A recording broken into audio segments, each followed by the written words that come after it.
네, 안녕하세요. 저는 이번 한경 스타워즈 26회 상반기 대회에서 1등을 한 메리츠증권 도구금융센터의 도구클래스팀 백두희 차장이라고 합니다. 반갑습니다. 네. 제가 오늘 할 강의는 사실은 그래요. 이제 주식 투자를 하시는 분들은 많은 고민을 하실 거라 생각을 합니다. 아무래도 이제 뭐 디테일하게 투자에 대한 방법에 대해서 고민할 수도 있겠지만 그 큰 뭔가 투자의 틀에 대해서도 많이 고민을 하실 거라 생각을 해요. 그래서 그 고민에 대해서 저 또한 그런 고민을 했고 그 고민에 대해서 좀 답을 찾는 과정이 여전히 있는 상황이고요. 그 부분에 대해서 서로 좀 공유를 했으면 좋겠다라는 생각을 했습니다. 제가 조금 말씀을 좀 드리자면 저는 2007년도에 이제 가치 투자를 지향하는 투자 자문사에 운영역으로 입사를 했고 운영역으로 입사해서 아무래도 너무 어렵고 젊었고 그래서 이제 투자 철학에 대해서는 아직 좀 부족한 부분이 있었고요.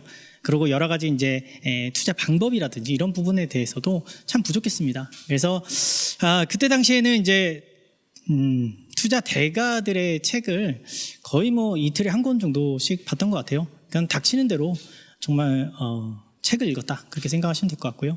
그러면서 그분들의 방법들을 그대로 컨트롤 C, 컨트롤 V 해서 갖다 붙이기 해서 어떻게 보면 좀 도용을 했다 그렇게 생각하시면 될 것 같습니다. 제가 이제 2007년도에 이제 입사를 해서 운영을 할 때만 하더라도 다들 아시리라 생각을 합니다. 그때 당시에는 이제 중국이라는 나라가 굉장히 고도 성장을 했었죠. 그리고 이제 미국이라는 나라가 엄청난 소비를 해줬고 그러면서 엄청난 어떻게 보면 골디락스라고 해서 엄청난 증시의 상승세가 있었다 그렇게 생각을 하시면 될 것 같은데 그때 당시에 이제 중국이 고도 성장을 하면서 이제 중국과 연관이 있었던 국영제 이제 가치 투자자들이 많이 이제 선호했었던 그런 섹터들이 굉장히 좀 신나게 달려가는 증시였다 그런 상황이었다 그렇게 생각하시면 될 것 같습니다. 따라서 저 또한 좀 그런 투자 대가들 특히 이제 가치 투자의 대가들이었죠. 그들의 방법을 따라하면서 굉장히 좋은 성과를 냈었다 그렇게 좀 회상을 해봅니다. 그리고 2009년도 하고 2011년도까지 또 차화정이라고 해서요. 또 결국에는 이제 국영제 섹터가 달리는 그런 시기가 있었는데 그때도 저는 또 이 투자 대가분들의 방법을 많이 도용을 해서 수익을 많이 냈었습니다. 근데 이제 점점 시간이 가면 갈수록 물론 제가 그분들의 방식을 쓰면서 계속해서 뭐 시장 수익률보다는 좀 높게 수익을 내긴 했지만 점점 시간 대비, 그러니까 기다리는 시간 대비해서 뭔가 기대 수익률이 점점 떨어지는 거예요. 그래서 저 또한 이제 고민을 하기 시작했습니다. 이제 뭐 단순하게 그냥 받아들여서 도용을 해서 쓰는 게 아니라 이분들의 방법에 대해서 다시 한번 고민해보는 그런 시기를 가졌고 그런 과정을 지속적으로 겪으면서 어느 정도의 이제 답이 나왔고 그래서 그 답을 여러분들하고 같이 공유를 하고자 합니다. 일단은 이제 그 가치 투자의 대가분들이 활동을 했었던 시기를 좀 정의를 해봐야 되는데 1930년대에 이제 벤자민 그레이엄이 이제 증권 분석이라는 책을 썼고 1950년대부터 투자 자문, 그러니까 가치 투자의 그룹들이 이제 생겨나기 시작했어요. 그리고 나서 1975년도부터 1995년도까지 그 가치 투자의 대가분들이 엄청난 어떻게 보면 전성기를 맞이합니다. 전성기를 맞이하는데 사실 이제 그때부터 시작을 해서 이제 엄청 그때의 시대를 배경을 해서 정말 많은 이제 어떻게 보면 영웅담이 담겨 있는 투자 대가들의 책들이 쏟아지게 되는 거죠. 그래서 그때는 굉장히 성공을 했었는데 그럼 그 이후에도 가치 투자의 대가들이 했던 방법들대로 했을 때 정말 성공할 수 있는 투자가 될 수 있었던 시대였나? 그 시대가 정말 그때 시대하고 좀 같은가? 이런 거에 대해서 질문을 하게 됐고요. 제가 내린 결론은 약간은 다르다. 그런 결론이 나왔습니다. 지금 사진을 보시면 아시겠지만 이제 왼쪽 편에 계신 분이 케인즈하고 이제 동시대에 사셨던 어떻게 보면 그 시대에서 이제 경제학의 양대 산맥을 그렸던 슌페터라는 분인데요. 이분 같은 경우에는 굉장히 좀 자극적인 단어가 두 개를 붙여서 좀 명언을 남기셨죠. 창조적 파괴. 창조적 파괴가 그러니까 낡은 것은 파괴되고 새로운 것이 나오면서 엄청난 경제 발전이 나오고 사회가 발전하고 경제가 발전하고 기술이 발전한다. 뭐 이런 내용인데 이걸 왜 가져왔냐면은 이 창조적 파괴가 모든 시대마다 다 있었습니다. 하지만 1990년대 중반부터 시작을 해서 이 창조적 파괴가 굉장히 본격적으로 나타났다. 이렇게 좀 생각을 해보시면 될 것 같아요. 어디 부분에서 나타났냐면 그 오른쪽을 보시면 나오겠지만 지금 아무래도 토플러라고 해서 엘빈 토플러라고 해서 많은 분들이 제3의 물결이라는 책을 보셨으리라 저는 생각을 하고 있습니다. 이 제3의 물결을 보면은 결국에는 인터넷 시대가 도래를 하면서 새로운 어떻게 보면 시대가 도래할 것이다 이런 뭐 내용이 준데 제가 보는 그 창조적 파괴의 가장 핵심적인 부분은 인터넷이라고 저는 생각을 했습니다. 네. 인터넷이라는 것은 사실은 이제 뭐 군사적으로 1969년도에 이제 아르파넷이라고 해서 처음 시작을 하긴 했지만 사실 이제 인터넷이라는 건 기본적으로 컴퓨터가 깔려 있어야지 되는 부분이잖아요. 그렇죠? 근데 이 컴퓨터라는 부분이 워낙 비쌌습니다. 옛날에는. 예, 그런데 그 컴퓨터라는 부분들이 각 가정마다 들어가는 계기가 생깁니다. 1980년대에 굉장히 좀 단가가 떨어지면서 각 가정마다 들어쓰게 되죠. 이게 이제 PC라고 할 수 있는데요. 퍼스널 컴퓨터라고 생각하시면 될 것 같습니다. 너무 덥네요. 네, 퍼스널 컴퓨터라고 생각하시면 될 것 같고요. 이 부분들이 깔리기 시작하면서 90년대 중반부터 월드 와이드 웹이라는 그런 부분들이 나오기 시작하면서 인터넷이 굉장히 상용화됐다 그렇게 보시면 될 것 같고요. 그런 부분에 있어서 굉장히 어떻게 보면 임팩트 있게 세상이 변하기 시작했다 그렇게 생각을 하시면 될 것 같습니다. 자, 그 시대가 변했다라는 것을 어떤 포인트를 보면서 이제 우리가 확인할 수 있느냐 이 부분을 보셔야 될 것 같은데 첫 번째는 이제 가치 투자의 대가라고 할 수 있는 워런 버핏을 들 수 있겠습니다. 워런 버핏은 많은 분들이 이제 단순하게 어떻게 보면 가치 투자만 하는 그런 분이다라고 생각을 하실 수 있는데 제가 생각할 때는 워런 버핏 같은 경우에는 투자가 완벽하게 진화된 그러니까 계속해서 진화를 또 하고 있는 굉장히 훌륭한 분이 아니신가 뭐 제가 평가할 수 있는 분이 아니지만 어쨌든 굉장히 존경스러운 그런 분입니다. 그 가치 투자의 대가이고 어떻게 보면 진화하는 투자의 대가이신 워런 버핏이 원래 기존에는 기술주에 대해서 굉장히 부정적이었는데 점점 기술주에 대해서 오픈마인드가 되기 시작했죠. 그래서 심지어 투자까지 진행을 했고요. 그 부분에 대해서 굉장히 놀라운 성과를 내고 있습니다. 최근에는 이제 아마존이라든지 이렇게 소프트웨어 기업들에 대해서도 극찬을 하고 있고요. 기존에 이제 금 투자에 대해서도 굉장히 부정적이었는데 최근에는 또 금강 투자를 하면서 기존에 있었던 투자 스타일을 계속해서 진화해 나가는 그런 모습이 보였다라고 저는 생각하고 있고요. 그런 부분들이 아무래도 시대가 바뀌면서 그가 변하고 있다 저는 그렇게 생각을 했습니다. 무엇보다 제일 중요한 건 이제 성적이겠죠. 지금 차트를 보시면 아시겠지만 제일 위에 있는 그 빨간 선 같은 경우에는 이제 MSCI 월드 모멘텀 인덱스라고 해서 한마디로 가는 종목들로 구성되어 있는 지수다 그렇게 생각을 하시면 될 것 같고요. 그 밑에 있는 부분은 이제 가치 투자자들이 좋아하는 어떻게 보면 밸류 지수다 이렇게 보시면 될 것 같은데 이게 1997년도부터 지금까지 얼마나 이게 성과가 이렇게 극명하게 갈렸느냐 이 부분을 좀 확인할 수 있는 그런 부분이라고 생각을 합니다.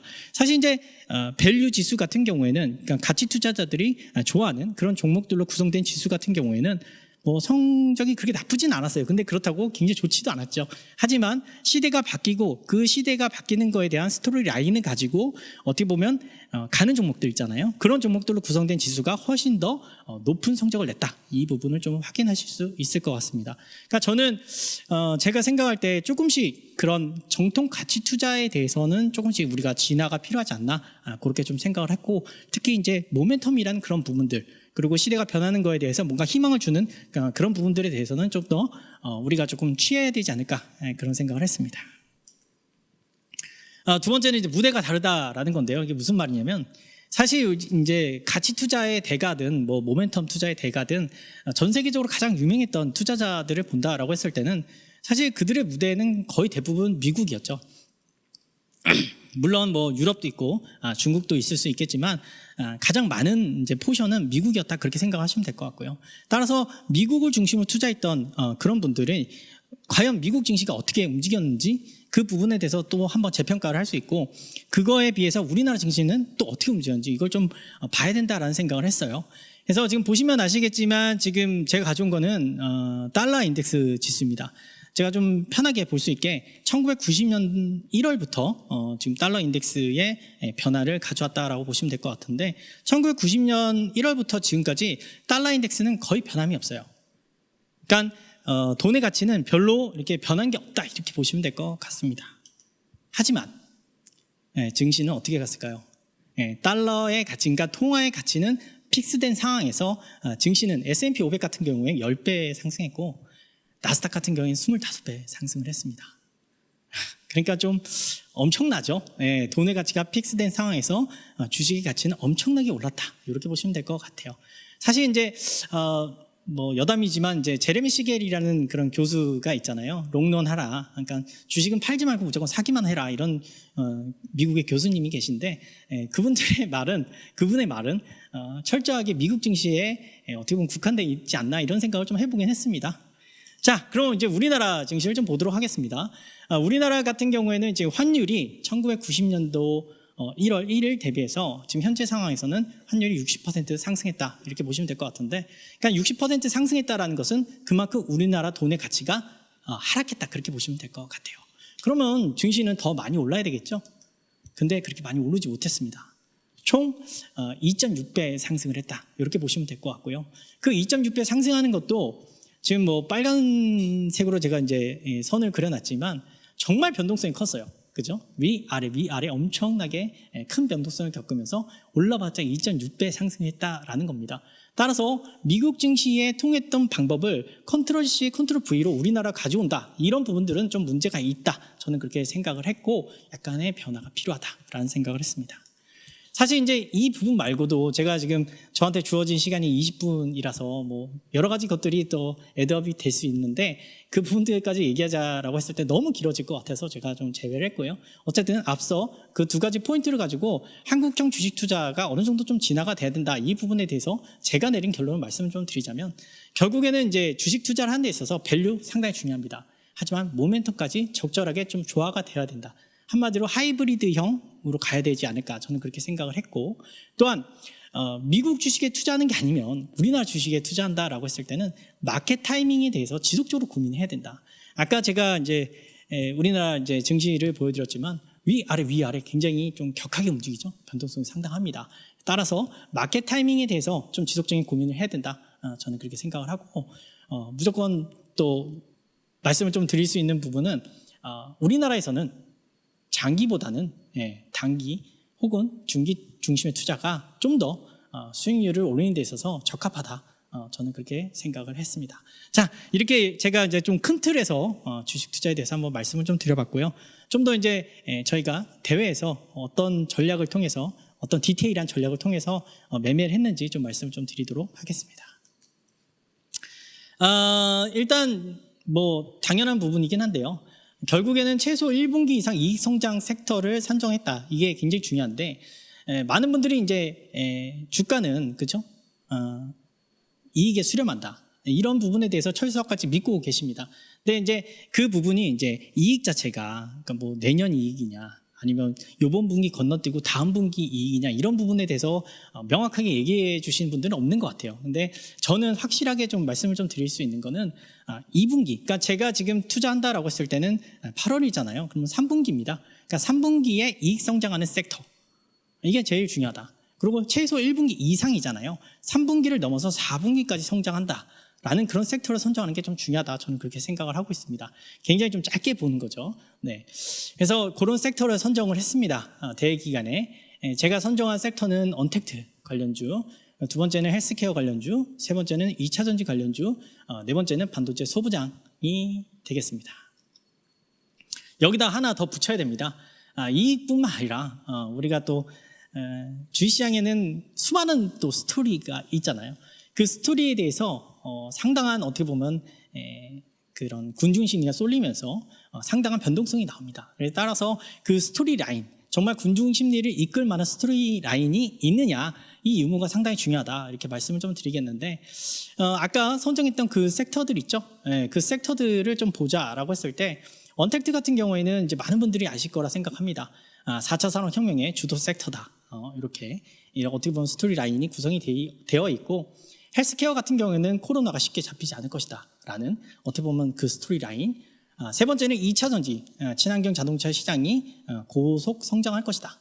그리고 반도체 소부장 같은 경우에는 미중 간 반도체 패권 전쟁에 대해서 수혜를 받을 것이다라는 스토리 라인이 잡혀 있다. 이렇게 확인하시면 될 것 같아요. 근데 제가 이제 계속 말씀을 좀 드리지만 지금 종목을 얘기하지 않고 섹터를 말씀을 좀 드리잖아요. 근데 이 부분이 가장 중요한 게 뭐냐면은 사실은 이제 물론 종목이 뭔가 그런 이익 성장이 나오고 그리고 스토리 라인이 붙어서 갈 때가 많긴 합니다. 근데 그런 것보다는 섹터가 어떻게 보면 이익 성장을 하고 스토리 라인이 붙었을 때 좀 더 강하게 갈 수 있고요. 좀 더 길게 갈 수 있다. 저는 그렇게 생각을 하고 있거든요. 따라서 섹터 성장이 제일 중요하다. 저는 그렇게 생각을 했어요. 그래서 이렇게 섹터 위주로 좀 말씀을 좀 드렸다. 그렇게 생각하시면 될 것 같습니다. 이제 세 번째는 뭐냐면은 이제 밸류를 고려해서 안정성을 더한다. 이게 무슨 말이냐면 그렇죠. 모멘텀 투자를 한다라고 했을 때는 사실은 모멘텀 투자자들이 가장 좀 싫어하는 부분이 변동성 아니겠습니까? 그죠? 예, 변동성이 너무 극심하게 움직이는 거죠. 그냥 어떻게 보면 밸류라는 부분이 더해지지 않는다라고 했을 때 위아래가 엄청 크게 움직일 수 있기 때문에 저는 그 밸류라는 부분을 좀 더해서 안정성을 더했다. 그렇게 생각하시면 될 것 같고요. 요거까지 고려해서 아까 말씀드렸던 그 4개 섹터에서 종목들을 선정했다. 이렇게 보시면 될 것 같습니다. 따라서 이제 대회 기간 선정된 종목이 좀 나오긴 하는데 일단 언택트는 너무 비쌌어요. 그래서 이제 고밸류 상황이라서 조종시 진입하자 이런 전략을 짰었고 헬스케어 같은 경우에는 ST팜, SK케미칼 그 정도. 그리고 이제 세 번째 2차 전지 같은 경우에는 좀 더 저렴한 SK이노베이션이라든지 P&E 솔루션. 그다음에 네 번째 반도체 소부장은 굉장히 많았죠. 그래서 이 반도체 소부장 위주로 해서 제가 투자를 했다. 그렇게 보시면 될 것 같습니다. 자, 제가 투자한 종목들에 대해서 한번 그 투자 기간 내에 어떻게 움직였는지 한번 좀 가져와 봤습니다. 첫 번째는 유진테크, 그리고 두 번째는 제너셈인데 이제 반도체 소부장 기업들이죠. 상당히 잘 가는 모습 보였고요. 두 번째는 이제 그 헬스케어 섹터, 두 번째도 좀 반도체네요. 네, 동진 세미캠과 에로티 베큐um 이렇게 보여드리겠고, 세 번째가 이제 헬스케어다 이렇게 보시면 될 것 같은데 SK 케미칼하고 ST팜 이렇게 가져와 봤고요. 자, 이렇게 이제 사고 나서는 그러면 어떻게 해야 되냐? 이제 매수, 매도, 홀딩에 대해서 계속 고민을 해야 될 거 아니에요, 그렇죠? 그런 부분에 대해서 계속 고민하는 과정, 그러니까 한마디로 포트폴리오를 점검하는 과정을 겪습니다. 여기서도 가장 중요한 게 뭐냐면 섹터의 기세, 그러니까 섹터를 먼저 보는 겁니다. 예. 그래서 일단 국내 증시 안에서 그 섹터가 강하게 움직이고 있는지, 약간 힘이 약해졌다 하더라도 그 끈이 놓쳐지지 않는지, 혹은 그 수급이 꺾였는지 여부를 계속해서 확인을 했습니다. 이거와 더불어서 사실 이제 글로벌리하게 지금 자금의 이제 돌아다니는 형태 자체가 예전에는 이제 펀드 메이저들이 굉장히 어떻게 보면 좀 뭐 얼룩말 군단처럼, 뭐 라이프 엔저의 말처럼 얼룩말 군단처럼 이렇게 움직였는데 지금 거의 대부분 ETF화 돼가지고 움직이고 있잖아요. 그러니까 한마디로 패시브화 돼 있다라고 생각하시면 될 것 같은데, 따라서 이 부분은 간과할 수는 없겠죠. 그래서 글로벌 섹터 지수라든지 혹은 섹터 ETF를 확인하면서 그 섹터가 정말 살아있는지 여부를 확인했다 이렇게 보시면 될 것 같고. 자, 그리고 이제 섹터의 수급이 많이 꺾였다. 그리고 매수가 대비해서 7% 정도 하락했다. 그러면 저희는 가차없이 매도를 했고, 섹터의 수급이 살아있다 하더라도 매수가 대비해서 10% 하락씩 매도를 했다. 이렇게 보시면 될 것 같습니다. 만약에 이런 특이사항이 없었다라고 한다면은 저는 뭐 피어그룹의 평균 퍼까지는 보유를 했다. 이렇게 보시면 될 것 같고, 또 그런 게 있잖아요. 또 이제 한번 뭐 분위기를 타서, 그렇죠? 스토리 라인을 타서 군중 심리에 의해서 또한 여러 가지 이제 섹터의 수급까지 같이 부각이 되면서 올라가는 종목들이 있어요. 그런 종목들은 어떻게 보면 주도주가 될 수 있거든요. 따라서 이런 부분들은 조금 길게 가져갔습니다. 그러니까 고점에서 20% 이상 빠지기 전까지는 지속적으로 홀딩하면서 갈 때까지 가는 거죠. 보는 겁니다. 그런 과정을 거쳤다. 그렇게 보시면 될 것 같습니다. 그리고 제가 좀 추가적으로 좀 몇 가지 말씀을 드릴 게 있는데, 뭐 제가 이제 주식 투자를 하면서 느꼈던 부분들에 대해서 간단하게 좀 정리를 한번 해봤습니다. 첫 번째는 이제 비관의 물결에 표류하는 섹터와 종목에 관심을 가져라. 관종에 최소한 추가는 해라. 이렇게 말씀을 좀 드리고 싶은데요. 대표적인 게 이제 2019년도 네이버가 될 것 같아요. 이제 네이버 같은 경우에는 2019년도에 여러 가지 정치적인 이슈로 인해서 펀더멘탈도 튼튼하고 4차 산업혁명의 주도주가 된다라는 스토리라인까지 살아있었는데 그 비관적인 감정, 어떻게 보면 심리, 그런 부분 때문에 주가 상당히 많이 떨어졌었습니다. 그때 이제 11만 원까지 떨어졌었거든요. 오늘 보니까 한 34만 원까지 올랐더라고요. 그러니까 이렇게 비관의 물결에 표류하는 그런 섹터와 종목은 밸류에이션 매력이 상당히 높기 때문에 여기에다가 스토리 라인까지 살아있다면 그런 종목들은 꼭 놓치지 말고 보셨으면 좋겠습니다. 두 번째는 시장의 테마와 변조에 항상 관심을 갖자, 이렇게 좀 말씀을 좀 드리겠는데, 결국에는 이제 펀더멘탈을 중시하시는 분들은 시장의 여러 가지 이제 짧은 테마들에 대해서 그냥 다 무시하는 경향이 없지 않아 있어요. 근데 그런 부분들을 무시했을 때 이 테마가 하나의 또 주도 테마가 될 때가 있거든요. 그걸 또 놓치게 됩니다. 또한 테마에서 그냥 펀더멘탈을 중요시 않고 그냥 가격의 움직임만 보고 따라가시는 분들이 있습니다. 그런 분들도 아무래도 이제 그 변동성에서 좀 쉽진 않겠죠. 그래서 저는 이제 시장의 테마라든지 그런 여러 가지 변조 상황이 나왔을 때는 지속적으로 좀 공부를 하고 좀 배워놓을 필요가 있겠다. 저는 그렇게 좀 생각을 하고 있습니다. 그리고 세 번째는 이제 기술이 지향하고 흘러가는 곳을 찾아라. 결국에는 기술이 가는 곳에 어떻게 보면 자금이 흘러가게 돼 있거든요. 그 부분에서 굉장히 큰 기회가 있다. 저는 그렇게 생각을 하고 있습니다. 아까 처음에 말씀을 좀 드렸지만 결국에는 인터넷이라는 그 부분이 군사적으로 쓰이다가 퍼스널 컴퓨터, PC들이 많은 이제 가정들한테 이제 어떻게 보면 또 곳곳이 깔리게 되고 그러면서 인터넷이 엄청나게 활성화됐잖아요. 여기에 대해서 만약에 투자를 했다라고 한다면 엄청난 수익이 날 수 있었거든요. 그래서 저는 이런 부분들, 기술이 지향하고 움직이는 거, 그리고 흘러가는 곳을 좀 찾아라. 저는 이렇게 말씀을 좀 드리겠고, 그리고 네 번째는 이제 결국에는 이제 주식 투자에는 왕도는 없습니다. 그렇죠? 그러니까 자신감 있게 해라. 이렇게 좀 말씀을 좀 드리겠고, 다섯 번째가 굉장히 중요한데, 비계획적 물타기는 하지 마라. 저는 그렇게 생각을 하고 있어요. 그러니까 비계획적 물타기는 결국에는 비자발적 장기 투자로 이어집니다. 근데 이런 부분들이 결코 좋은 성과로 나온 적이 별로 없거든요. 그러니까 제가 생각할 때는 항상 계획적으로 이제 분할 매수는 가능하지만 정말 계획이 없었던, 떨어지니까 무조건 산다, 물타기한다, 이런 부분들은 좀 지양해야 되지 않나, 저는 그렇게 생각을 하고 있고요. 마지막으로는 이제 3인칭 관점에서 자신의 포트폴리오를 수시로 점검해라. 이게 무슨 말이냐면, 사실 우리가 소설책을 보면요, 이제 1인칭은 굉장히 우리가 몰입을 하게 됩니다. 그죠? 근데 3인칭은 약간 전지적 관점에서 보잖아요. 살짝 드라이하게 본다 이거죠. 저는 이제 제가 뭐 주식시장에 들어와 있고, 제가 또 주식 투자를 하잖아요. 그래서 어떤 종목을 삽니다. 그러면 어쩔 수 없이 바이어스에 이제 포로가 될 수밖에 없어요.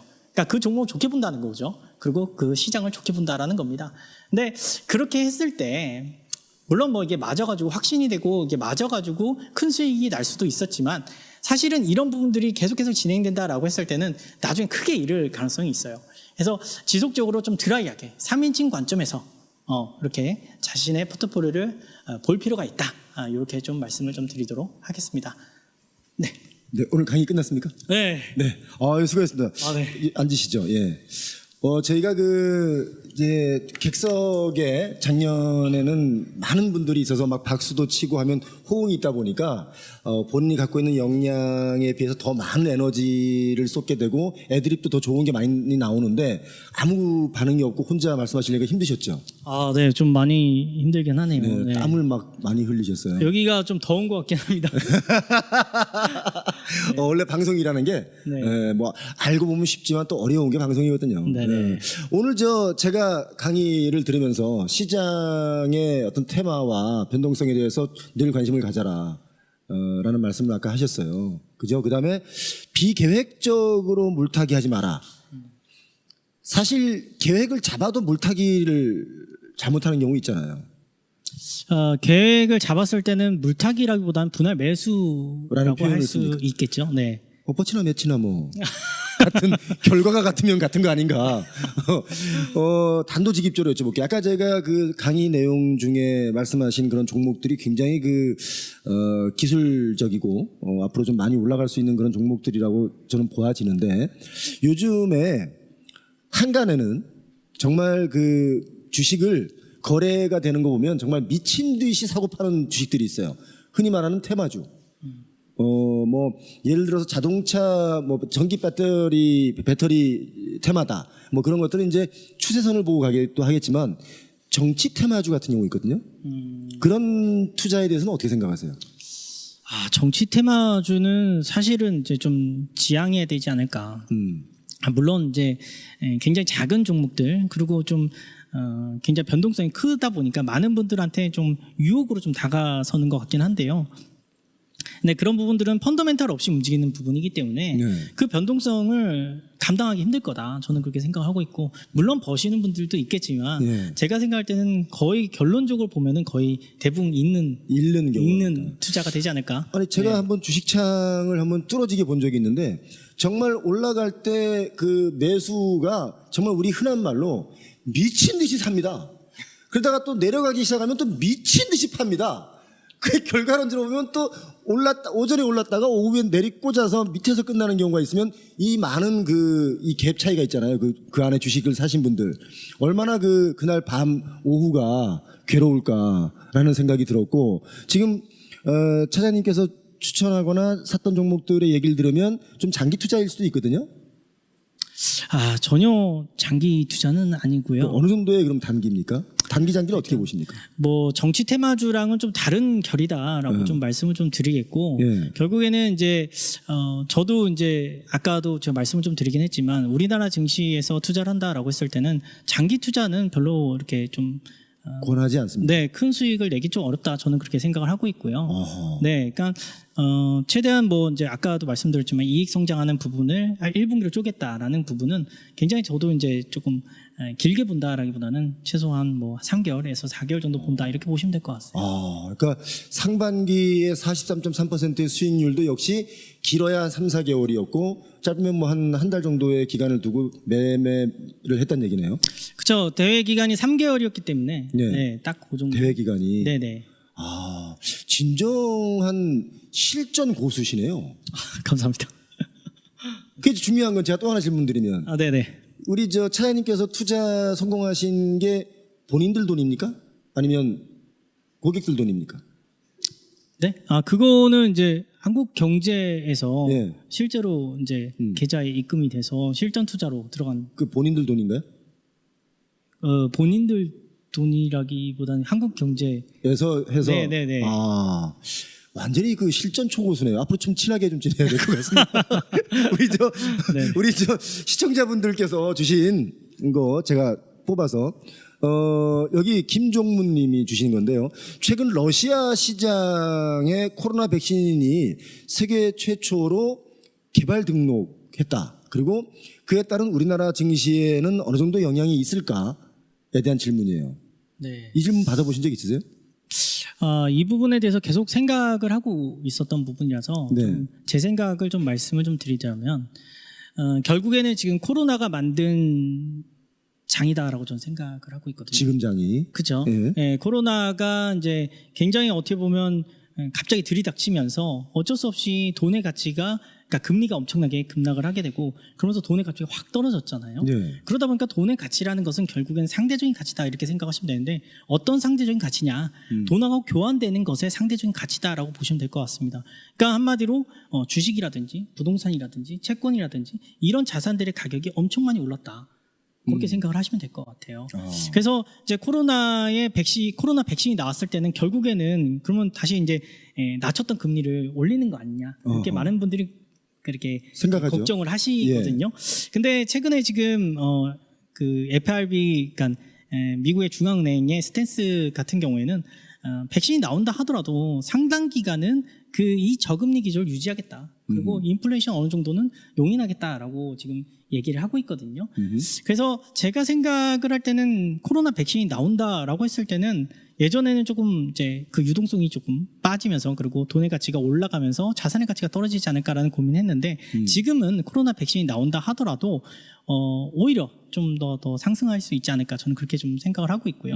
왜냐하면 코로나 백신이 나오면은 사실은 이제 주가가 이렇게 있다라고 한다면은 그 밑에 이제 그러니까 유동성이 이 정도 있다라고 생각한다면은 이거를 받쳐주는 게 이제 기업들 이익이거든요. 예. 근데 이게 기업들 이익이 올라 치면은 경제 활동이 정상화가 돼야 되는데 이런 부분이 별로 없었단 말이에요. 그러다 보니까 붕 떠 있다 보니까 이게 터뷸런스가 있다. 그러니까 이게 굉장히 변동성이 있다라는 건데 이게 조금씩 더 올라온다라는 겁니다. 백신이 네. 나오게 된다면은 그러면 좀 더 이제 변동성이 좀 줄어들면서 좀 더 긍정적인 모습이 나오지 않을까. 다만 이제 현재 주도 섹터가 좀 변하지 않을까라는 생각을 하고 있어요. 현재 주도 섹터인 언택트라든지 아니면 이제 바이오 헬스라든지 이런 부분들이 좀 바뀔 가능성이 있다. 네, 저는 그렇게 생각하고 있습니다. 하기야 많은 그 전문가분들께서 말씀하시기를 코로나가 종식된다 하더라도 완벽한 종식은 없을 것이다. 그리고 아마 그럼에도 불구하고 우리는 삶이 좀 많이 변해 있을 것이다라고 하거든요. 그러니까 아마 주식시장도 그에 못지않게 그렇게 변해서 흘러갈 수 있겠네요. 쭉. 네, 뭐 저는 그렇게. 그러니까 일단 돈의 가치가 올라오기 전까지는 지속적으로 유동성 파티가 나올 것이고 약간 주도 섹터들은 변할지 모르겠지만 시장의 기회는 계속 있다. 저는 그렇게 생각하고 있습니다. 시장의 기회는 계속 있다. 자, 요즘 사실 코로나 때문에 많은 것이 위축되고 있고 우리 행동도 위축되지만 이 마음, 정신도 많이 사실 위축되어 있습니다. 그러다 보니까 경제 활동도 마찬가지로 많이 위축이 되고 있고 또 조금 있는 그 조금의 여유를 가지고 어디에 어떻게 투자를 해야 그나마 나에게 좀 이익이 될까를 많은 분들이 고민하고 계신데 오늘 저희가 준비한 2020 한경 재테크쇼를 보시면서 그 해답을 조금이나마 찾아보시기 바랍니다. 오늘 강의 잘 들었습니다. 고맙습니다. 예, 감사합니다.